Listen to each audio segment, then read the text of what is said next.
I don't know if Marcus Bagley is going to play, which I think does affect Arizona State, whether or not he does. Oh, it does. It does, and I have some info on that. The latest, just for people that are listening, is Marcus Bagley was listed as doubtful for the game, whatever that means. So you taking the 4?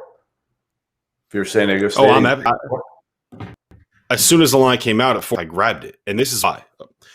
So there's a website called HoopLens. I know you're not going to like this because you're really not a math guy, but what they give you is on-off data for teams across the country and kind of lineup data for players that are on the floor. With Marcus Bagley on the floor, Arizona State is averaging 1.18 points per possession for 146 possessions this season. That would rank them as one of the best offenses in college basketball and would kind of put them in like the top 5 offenses on basically like any college basketball season, right? Like that's pretty elite.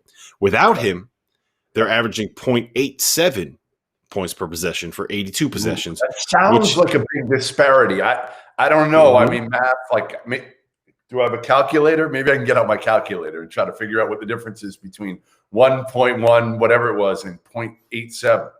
Sounds like a lot. To kind of put it into context, and a lot of this stuff has to do with who they're playing and the level of competition. But just in the broad scheme of things, in a 70-possession game, that would roughly lead to about a 20-point difference in your scoring output based off of those numbers. So Marcus Bagley on the floor has been a pretty big deal. Like he's their best shooter.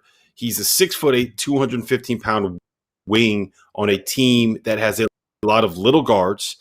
He's like the one guy that can kind of operate without having the ball in his hands.